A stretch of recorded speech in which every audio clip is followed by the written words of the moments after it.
Welcome back. You're watching Global Today. We are on the tail end of a program right now. We want to cross over to Uganda, where the president has finally walked the talk, assenting to the Anti-Homosexuality Bill 2023 into law to make it tougher for gay people, a move that Uganda's major donors, including the United States, have threatened action. Speaker Anita Atong, in a statement, said that the parliament heeded to the request of the people of Uganda and legislated to protect the sanctity of the family. And already we have reactions so far from the international community regarding this. We have German lawmakers who yesterday described Uganda's move as an international scandal that violates human rights. They have demanded that Uganda nation immediately repeal this law. And also we had, in a joint statement, we had Max Lux, chairman of the Committee on Human Rights and Humanitarian Aid, and Ule Shosh, spokesperson of Queer Policy, called for a united EU response on this. The German politicians want Uganda lawmakers who introduced the bill and representatives of NGOs who lobbied for it to be banned from entering the Xinjiang zone. They also demanded that Europe consider freezing their foreign accounts. They're saying this must have consequences, including for development aid. That is what Renata Alt, a German parliamentarian from the Free Democratic Party, said. The international community must take a clear position. Homosexuality is not a crime. Love is love. Activists who have campaigned for the LGBT rights in Uganda and members of the LGBTI community must be protected. And the European Union, in a statement, said it regrets the signing into law of Anti-Homosexuality Act by Ugandan President Yoweri Museveni. Let's just pick the brains of Irungu Houghton on this, because now here we are. We have also United States that now have slapped Uganda with travel restrictions and visa bans. So I would start this debate really by just discussing what's the significance of this new anti-homosexuality bill, which is now an act assented by the president. And I think the backdrop for me is that Uganda has been slipping backwards in terms of human rights, democracy, and many, I guess, many things that as Kenyans we take for granted: the right to protest, the right to assembly, free speech, freedom of the press. There has been a slide to an autocratic environment for many years now, and I think this new bill is this new act is now really has taken this to the next level. So I think it has been described that the act essentially creates for LGBTIQ persons one of the most dangerous places to be as a human being, because what it does is it weaponizes and criminalizes same-sex relations. And what that means is it doesn't only put people who, out of their choice, have different sexual relationships from the majority in Uganda, but what it does is it actually requires Ugandans to report their relatives, to report their workers, to report their neighbors. And the penalties are huge. I mean, in some cases, you could spend decades in a prison, in a Ugandan prison, simply for loving another human being. And I think, it is correct that at this time, Uganda received, the Ugandan government and the National Assembly receive the wrath of those that respect, human dignity, human equality, and so on. But I think the other place to come from is really to discuss what was the intention. When I listen to the parliamentarians, and I always listen to people who disagree vehemently with LGBTIQ as a reality. They're the deniers, those who exist, who argue they don't exist. There are those that say that they do exist and should not be harmed, but do not agree with their choices.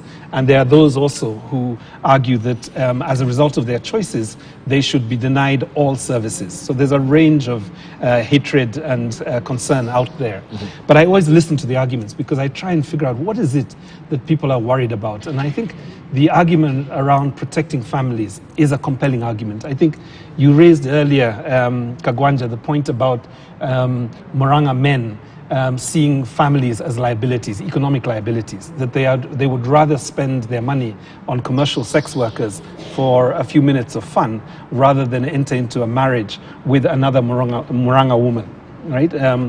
And I think that is where we need to focus the conversation. Levels of divorce are skyrocketing. Mental health and trauma, intimate spousal abuse in our families is increasing.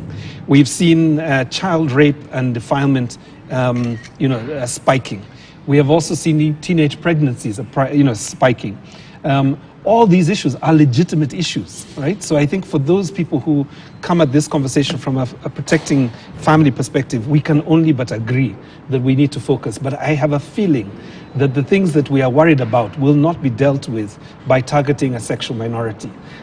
What we will essentially do is distract ourselves from dealing with the real issues that are affecting millions of people by focusing on hundreds of thousands, if only thousands. So that's, I think, my starting point. Let me turn to the other issue that I think is in the press today, which is a national issue.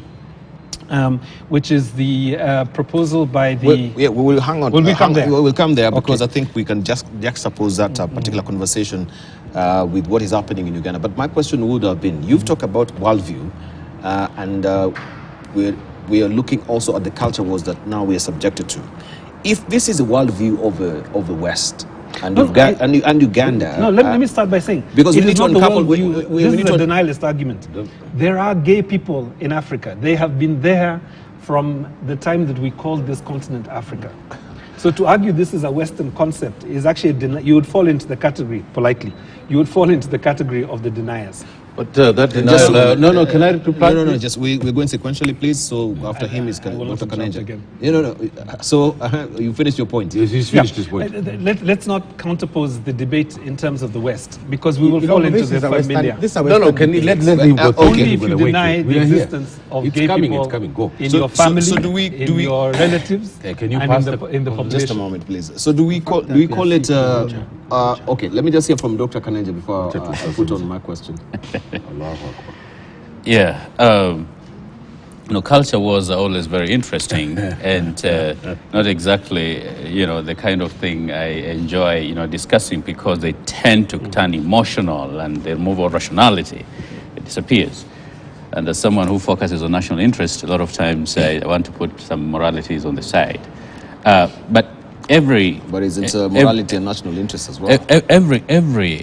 Look, for instance, if you watch the speech, the interview by Christian Mampu with the former president and even our president, there are certain answers that they gave with regard to those specific questions. I will not belabor to, you can go and find out about President Ruto and the former President Kenyatta. I think they pronounced themselves on that issue, very clearly. But every society, where it's a reflection of, number one, their culture, where they're coming from, the level of development, understanding, cohesion, or lack of it, thereof. And one thing I believe is, I think it's true that such persons exist on the continent, and they've existed on the continent for a very long time. Now, to the extent in which they're going to be allowed to practice certain things is also depends on how the nation and the country feels about their own values. I think what is sometimes is troubling, especially with our Western partners, is, for instance, it is something they care about, a lot, and for some good reason. The LGBT community is very prominent and very vibrant in the West, in the United States as well as elsewhere. And they've been very involved politically in fighting for the rights of their own rights as well as rights of other minorities. But when it comes, I think, the continent, where the problem comes in is the continent feels, and even the countries in the region, that their priorities are a little bit different. And that when we're focusing on that, when people are starving, when there's so much corruption, when there's runaway inflation, people don't have enough to eat, that perhaps that is not exactly the right way to go. But sometimes perhaps to also play the devil's advocate, because of the manner in which it's being advocated, it starts appearing, no matter how justified it is, as an imposition. I just want to give an example. If it's okay, for instance, to have a man and a man, woman and woman marry each other, some Africans are asking, then why are you criminalizing polygamy in the West? Why can't you just allow us to have 10 wives? Or like the There's John the Baptist of Bungoma, who has how many wives? I was reading about him. He has 82. Was it how many wives? I don't know. You know, why can't we? You know, so Why is that not a debate there? why is not that a debate there? But then there's supposed to be a debate here. Yes, and so there are certain concerns, for instance, in terms of health, that as a country we may be able to deal with, because like the incidence of, for instance, HIV/AIDS tends to be higher among this group, I think, relative to others. And so to what extent, can that be discussed? But again, ultimately, the countries are going to make their own rules. What some of us, of course, feel is everything somehow has to be allowed to be organic, because there is going to be a lot of resistance for anything that is going to appear to be imposed, especially at a time if that issue can carry a lot of political currency.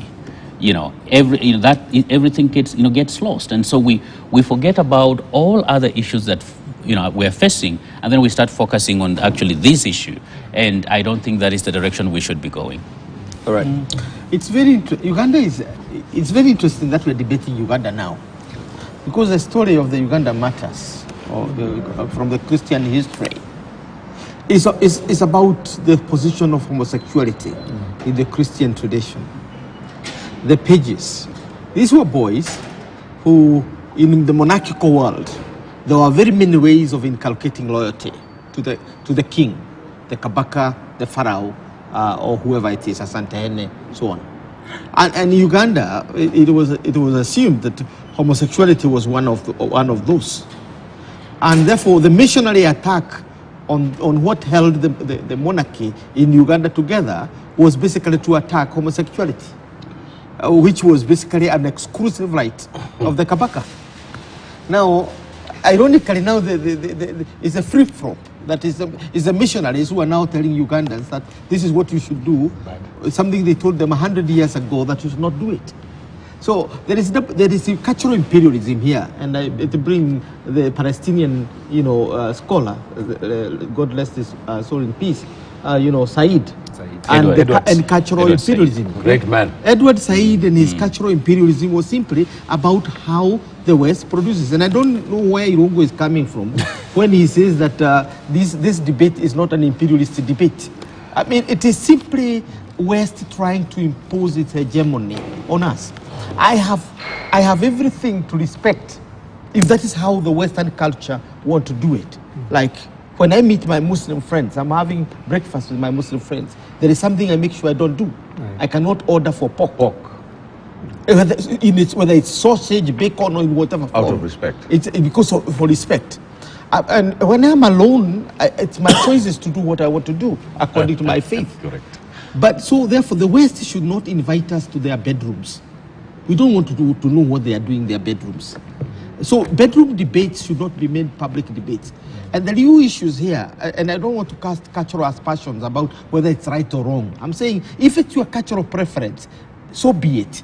But don't try to universalize it and equate it with other serious issues we are having. We are having a crisis of the family here, right? We want to hold our families together. So I align myself with the sentiments of the president of Kenya, Dr. William Ruto, when he said, put two men together, and when they come with a child, then we'll have this debate. if this is not where we are, then we have no debate here, because our priority is to have families, and we want to have families with the children, so that we can pay debts across generations. That's one.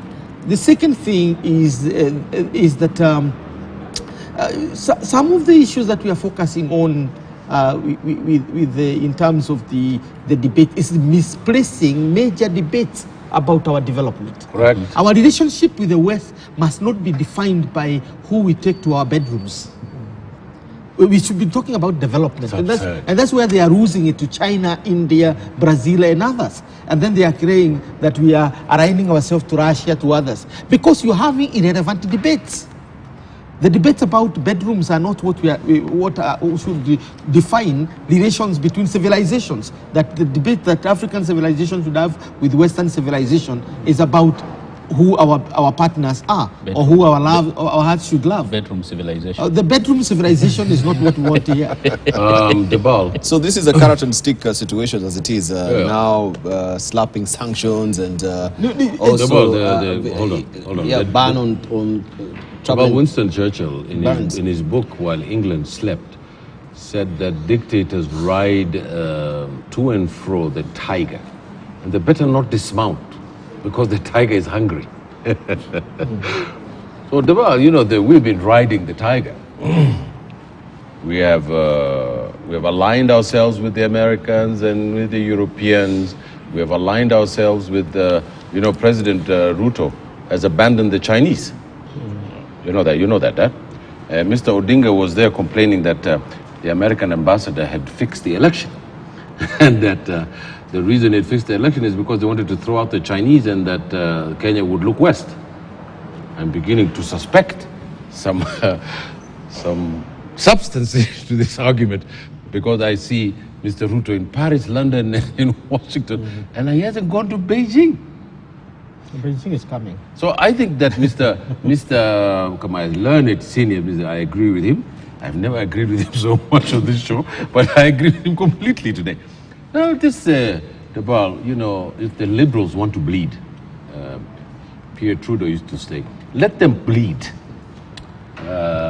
This republic is founded on the values of the family, of the books of Moses, Abraham, Jesus Christ, and Muhammad alayhi salam. And we are not going to accept in any form or matter, any debate, nor are we going to accept any kind of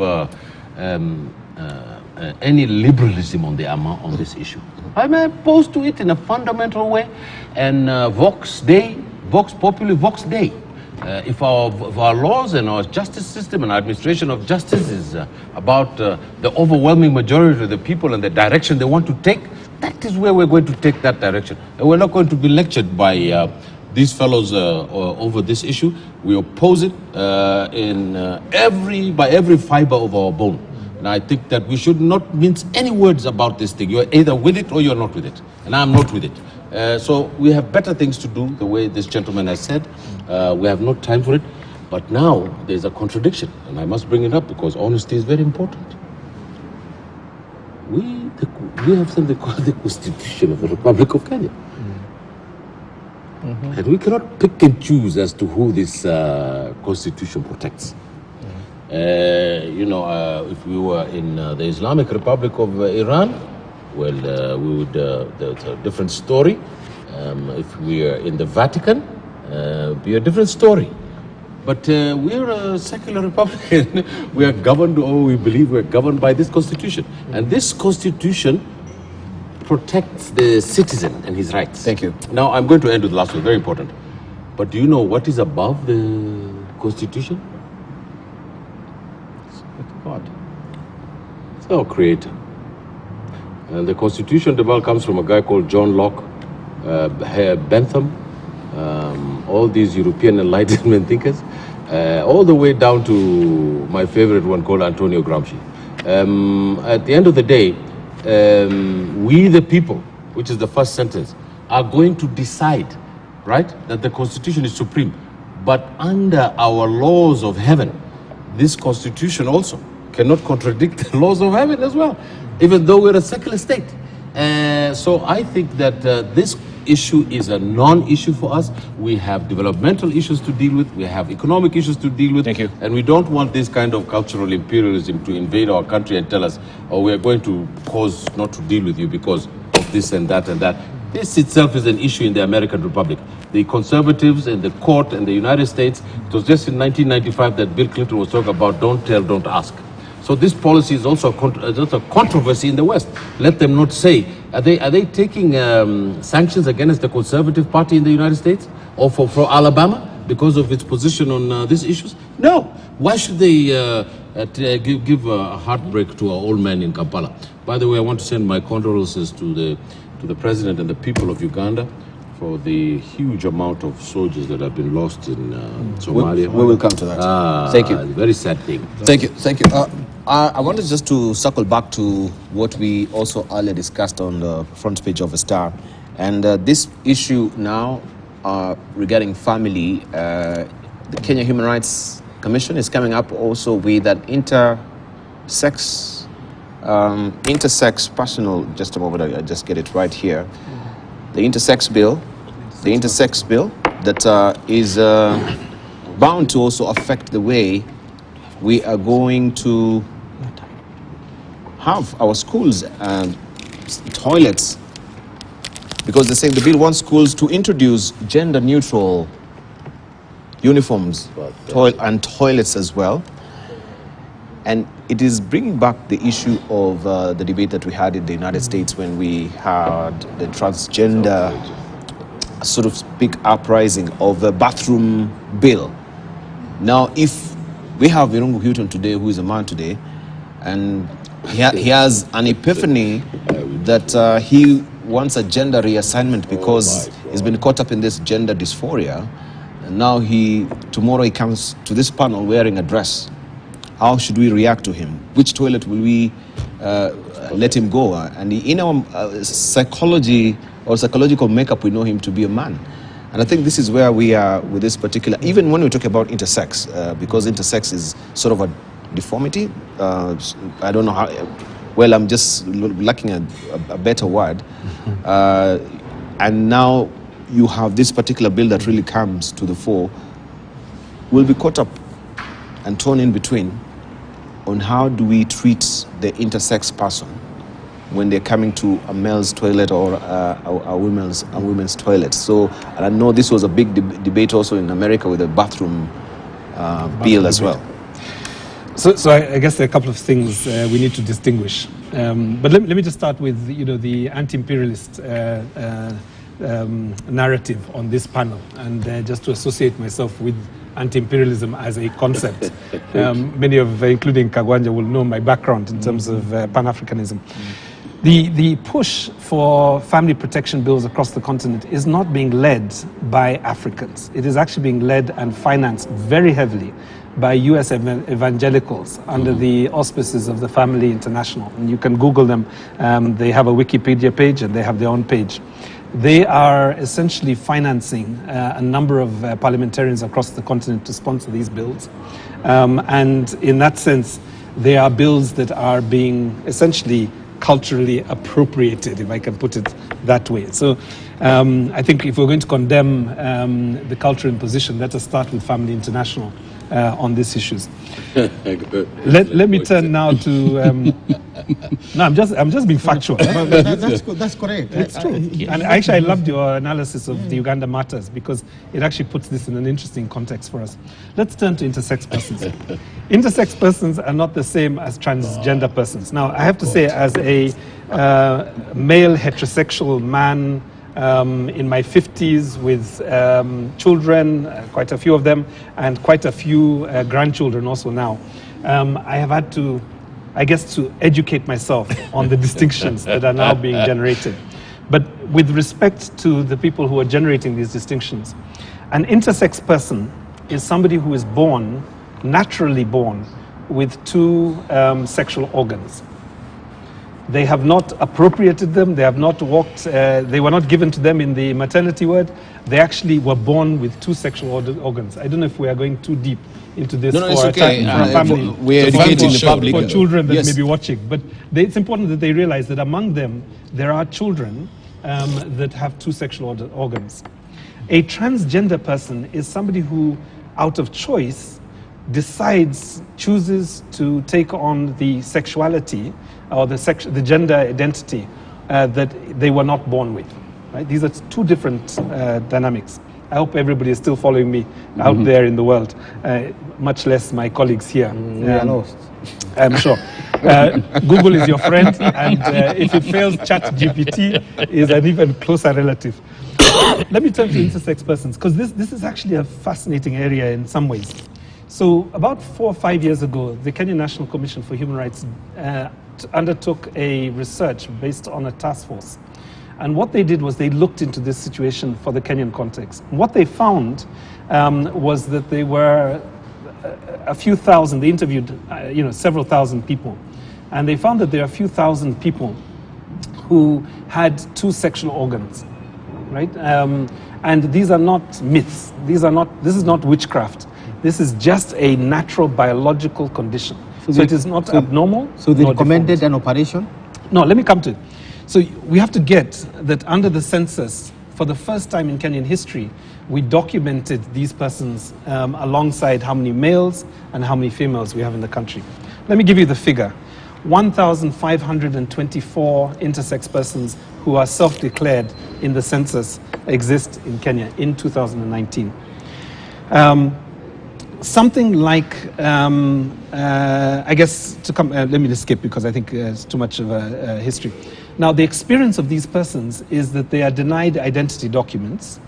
They cannot get birth certificates. They cannot get identity, their ID cards. A different story. No, it is important because essentially, by virtue of their natural condition, they are denied basic services. They will not be able to vote if they don't have an ID. They will not be able to be recognized in any sense as most of us are recognized over the age of 18. Many of them are actually removed from schools and from workplaces because of their condition. Most of them live in fear. They hide their condition or their physical anatomy because of the ridicule and the prejudice that most society have to these people. So it is a real condition for people. Now let me turn to the point where you are going to. Families and parents have actually, without agreement from these children, forced their children to go through corrective surgery. So a parent decides, actually, I wanted a girl. Mm-hmm. If I can choose between this child becoming a girl and a boy, I will choose a girl. They then, what would be the right word, castrate the child, leaving behind the vagina. The child grows up and several years later discovers that actually they identify as a male person. And then you have the confusion that exists in other parts of the world. So this is the issue of corrective surgery. Yeah? Now, is this an issue affecting 1 million, 5 million, 50 million people? No.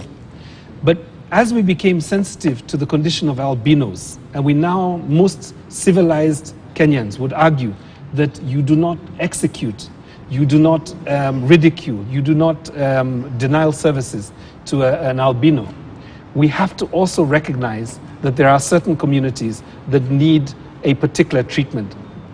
And the intersex persons are those. Coming to your issue of the bill, the idea is to essentially create a third track for amenities that would provide dignity for people like this. So rather than let's say, a male child going to a toilet with an intersex person, create a separate toilet for that person so that they do not have commingling, right? Showers. Create a shower for that process. Let me come to the point you raised about Semenya, the runner, which was a big debate in South Africa. There is an argument now that actually we need a special Olympics or a separate Olympics for persons that are, I guess, intersex persons. What? There is an argument like that. What? It's not, yeah, you seem shocked. But there is an argument like that. The issue is not so much... Paralympics that we've been having. It would be like the equivalent of Paralympics. Mm-hmm. And I'm going to the most dramatic example, right?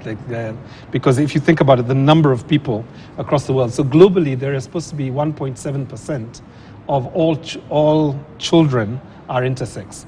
So it's a percentage of our population, almost 2%. Allow me to turn back now this... No, but just a moment. That's heavy. No, just a moment. Because, well, the transgender and the intersex is a medical condition that we are given to understand. And it is also correct to mention that when we had a census, for the first time in this country, when you're ticking that box, there was an intersex box. If you were an intersex, also you can tick up that particular box. Which brings to the fore the issue that even the government and Kenyans are identifying with this particular dilemma that we have with people who are intersex. And that bill, I think, was being steamrolled or in Parliament by Isaac Mwaura as well, and it went through. Now we have recognition of them in this country. But what I'm trying to bring about, because the president, you insist, he says this is a non-issue, but now it is here with us, as you can see. Just right in Uganda, it is happening. It will cross over. There is already a bill in the House. It seems it's a conversation that we need to broach. Not really aggravating and watering down our beliefs and our worldview, as we were mentioning before, but being tolerant that this is something that is happening around us and we cannot really bury our heads in the sand. The question I wanted to ask, because now we have this particular conversation coming to the fore, even for the transgender is a person who has elected himself or herself to have a gender reassignment. And as I mentioned, because this will happen in our midst. Tomorrow we have Professor Kagwanja who turns out to be a woman. How then do I reconcile what I have in my mind and Professor Kagwanja who's... I'm going to sue. How then do we reconcile? They come to our offices. Then do we have also the dilemma of creating amenities for them? It's something that we need to broach because it is happening. And I think Kenya was the first country in Africa to have Florence, who had a gender reassignment from a male to a female. If it's a medical condition, yes. It was not really a medical condition. That was the choice. If it's a medical condition. Choice. Just a moment. Can we go sequentially? Yeah. If you may allow, please. Yes. When it comes to the intersex, this is not a choice that they made. It is like what Irungu has spoken, albinos, or being born disabled. It's not a choice, and we have a moral responsibility to ensure that we provide a safe environment. Some of us have been at the forefront in urging the government to ensure that every facility that is built factors in the disabled persons, because a lot of times you go in apartments and you're like, what if I were disabled, how will I actually even get in there? You have stairs and there is no provision for disabled people. And so that is something that should be considered. But because I think about, say, 14,000 or 15,000? 1,524. Of course, that doesn't mean that in everywhere, every structure has to be modified, because it's going to also cost a lot. One thing that probably we may also, within the larger discussion is, number one, we need to ensure that generally people with certain disabilities or who are born with certain medical conditions, they actually provided some safe space and we allow them certain accessibility. So I don't think that should be a question. And to the extent that our own government recognized the existence of intersex, makes it not exactly a cultural debate. It is a medical thing that we need to be able to respond to as a moral nation. Now, having said that, these other issues, of course, are the ones that are subject to discussion. Because if you elect, you said if Irungu comes tomorrow in a dress, which restroom is going to use? Well, I suggest maybe we need a pit latrine outside, because it tends to be unisex. Everybody can use it, but on a lighter note. If you make that choice, then of course that is a different thing. That is what now brings the cultural aspect. Is the country ready to allow people, for instance, to be reassigned a different sex which they were not born with? And then what are we going to do with that for the options you're making? This is a debate that's still going on even in the United States, in a number of states that say, well, we are not obligated to be able to provide you with A, B, C, and D because you elected to do 1, 2, 3, 4, 5. Because technically you are a male or technically you're a woman. Now for Semenya, it's a lot more complex, because as you see her from the very first time I watched her run when she was 17, she looked like a guy. Okay, and I kept wondering, what is happening here? Then later on it was found that she has a lot more testosterone than others. And so she's part of the reason we started losing 800 meters, because she was destroying us like crazy. Now, it's unfair, it's true. I'm an athletic junkie and I support my people from the North Rift. So it is not fair when you are technically, you have the male features, especially in athletics, for you to be allowed to compete fairly with women. But that's a medical condition. Again, it's not her choice. For us in Kenya, what is going to be critical is to separate the cultural war from the intersex genuine interest. That even as a country, we recognize it. Because if we're going to conflate the two, then we're actually going to deny the rights of intersex people, who, any of us who is still giving birth, you can actually end up having an intersex child. Then what are you going to do with that? All right, Kagonja, then we wrap it up. Yeah, there are two issues that I want to highlight. One is the strategy by those who are on the path of cultural imperialism to conflate things. And I think that's what Kanenjo is trying to say, that we can draw a clear distinction between a debate about your sexual choices, who you love or who you don't love. Those are matters of your heart, and therefore we cannot register them as our national issues, because we can only say we respect who you are, but you cannot force us to register them as the core issues for national concern. Yeah. Now, but we have medical issues. If you are a farmer like I am, and you have all manner of animals, one thing you notice in a year is that you have certain abnormalities in your animals. Yeah. And you have to call the veterinary and ask, what do I do? You get advice.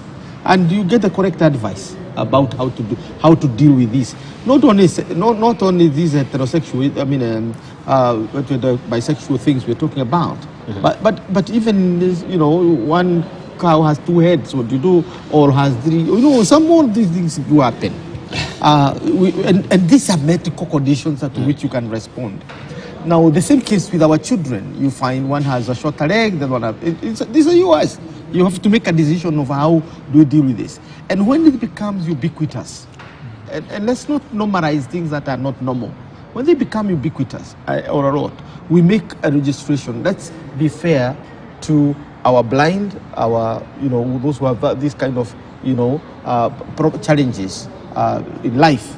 And therefore, if you can have to have a staircase, also have something that can give them a smooth ride to the next floor, and so on and so forth. So we have moved that.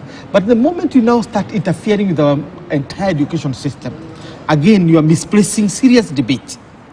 In this country, we don't have toilets.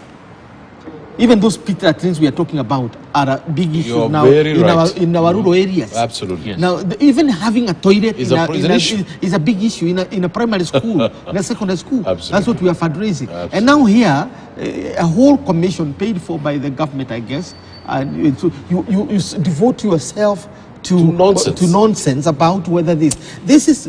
We are not saying this is not important. But if we call it nonsense, I think that is a very strong word. No. We are saying. You didn't take cognizance of that constituency.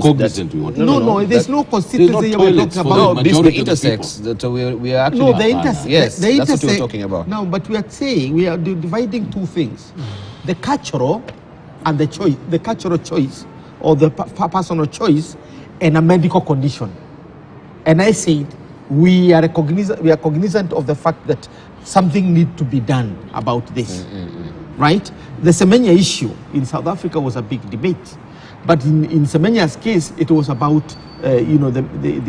whether she's having a fair advantage over other learners because she has, a heavier dose of testosterone.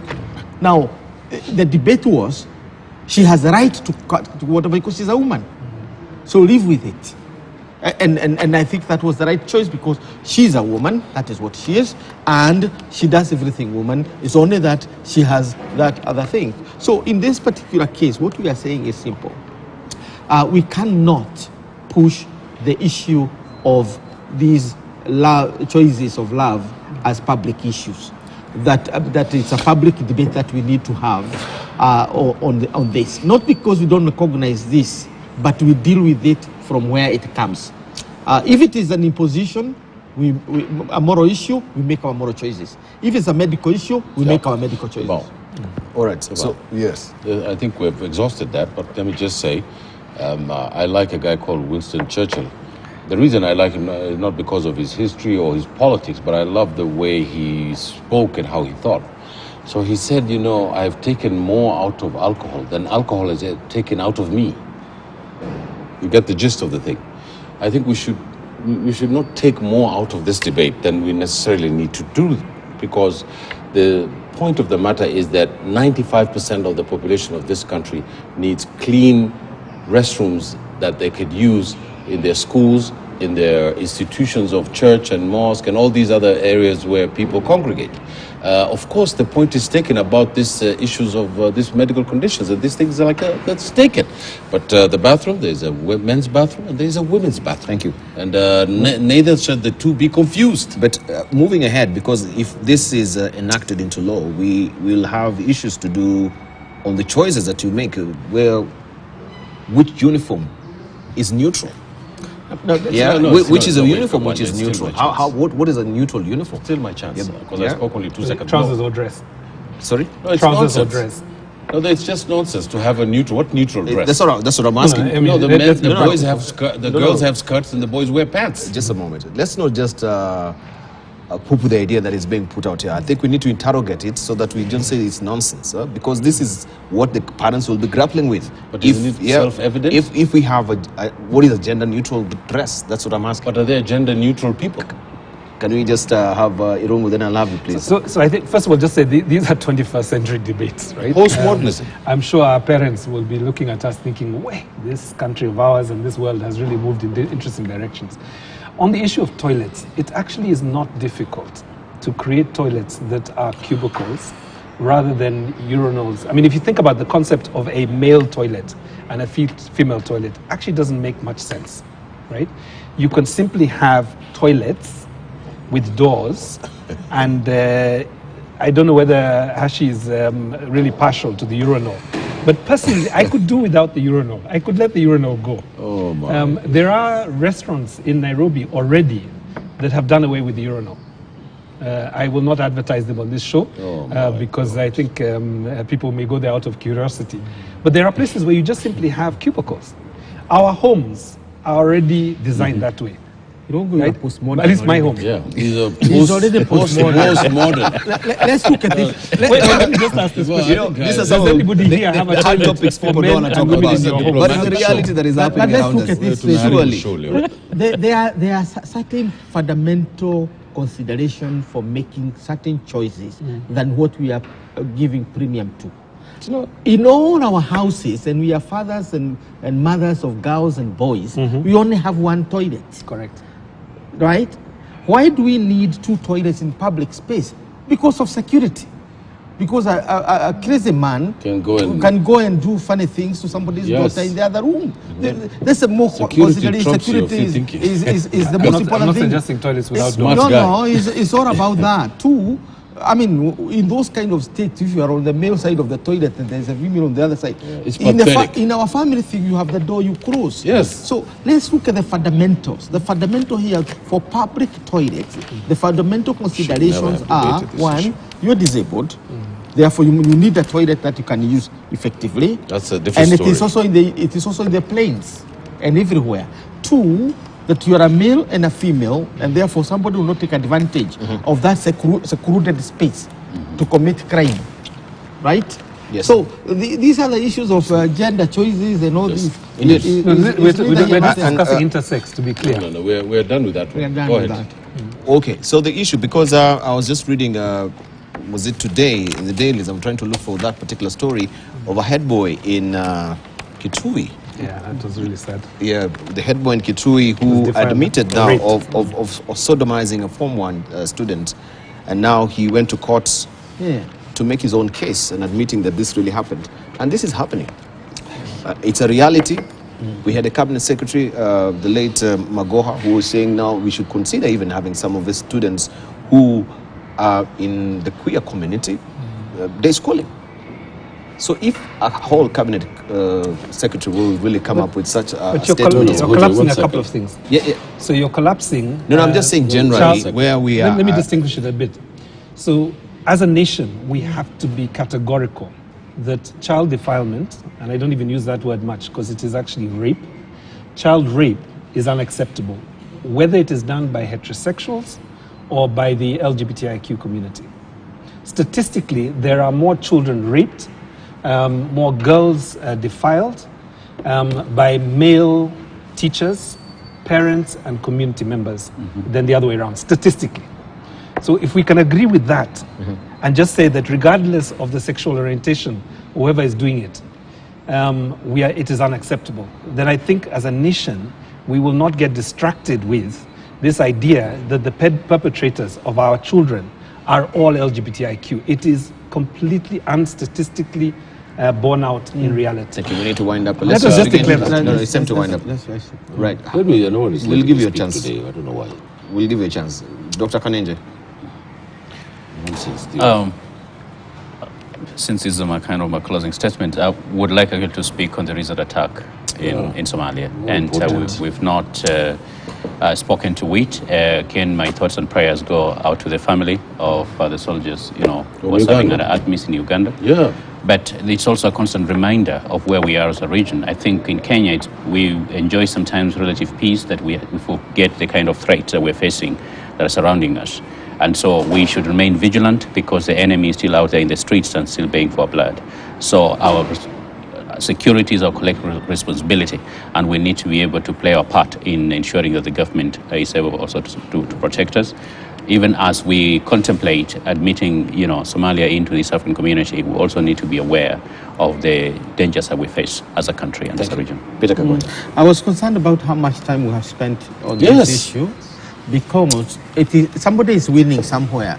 You want to distract Africans from debating core issues about their development, about our challenges. And 60 years to independence, we need to choose our debate. Absolutely. We don't have to have other people choosing our debate for us. And I'm saying I want to use this opportunity to congratulate the Republic of Kenya and its citizens on its 60th birthday of our mighty republic. Let's make a commitment to defend our sovereignty at all costs. Let's work to unite all our people despite our diversity, because we are a diverse nation, and work harder and commit ourselves to our ideology, who we are. Let's not get distracted by the imperatives of the moment, that you have policies that are only focusing on you and not on the nation. Let's have long term. Let's look at what past generations had decided and what we need ourselves to build on in order to move the country to a higher level. It appears now, since we have gotten into the multi-party era, that every regime that comes is destroying the older one. And you are cannibalizing the achievements of the first, the second, the third, fourth, and now we're on the fifth republic. Thank you. I concur with him that we wasted a lot of time on a non-issue as far as I'm concerned, and we have more important issues to deal with. The number one issue that we have to deal with is the security, or what happened, as Mr. Kenan just said, our condolences to Uganda. Second, that Mr. Hassan Sheikh yesterday declared that there's going to be a presidential system in Somalia. I was in this show several times saying that he wants to create an imperial presidency. He's running a roughshod over the institutions. He's part of East Africa now, and he needs to know that he cannot do such things and have roadside declarations in Somalia. And lastly, I want to add, I want to condemn our region for its inaction in Sudan. The country is going to the dogs, and none of the regional leaders is doing anything about it. It's the United States and the UN that is doing something about it. It's appalling. Thank you. So I'd like to end by thanking my panelists for taking a bit more time of their closing remarks to discuss what they're calling a non-issue. I shan't continue, but it is the inconvenient conversation, right? So it's good that we've had it on television today. My thoughts are really in two places. One is in Shakahola, where we have seen now 242 bodies retrieved, 93 people rescued, and the latest casualty death is a 2-month baby that was retrieved. But I think the other place that I wanted to focus a little bit is on Madaraka tomorrow. We have had announcements of succession and also Mandamano, the return of Mandamano, but also the idea that there may be 2 Madaraka events tomorrow. My concern is that at 60, Kenya at 60, there should only be one unified focus for this nation. And the very last one is this, as today Amnesty International will be releasing a press release that is based on our interviews with about 115 witnesses and victims from the 3 Mandamanos that took place in March. And 12 out of the 16 deaths that were taken were actually as a result of reckless and disproportionate use of force by the police service. So we will be reminding the nation that even as headlines fade, we need to make sure that the right to assemble is guaranteed, and that it is non-violent for all parties, police, Thank you. bystanders, and protesters. All right, thank you, gentlemen. I really do appreciate time is not really on our side. We need to wind up. You need to grab a copy of the Standard today as the Shakahola tragedy continues to unveil and the numbers keep ticking up. John the Baptist from Bungoma is to meet the DCI. You can see the John the Baptist that is here. This is Ronald Wanyama, who's calling himself, or he calls himself, Ronald Wanyama calls himself, and he claims he has written his own Bible. The 82-year-old with the 46 wives. That is the story that you want to read in the Standard this morning. Thank you very much for your valued company.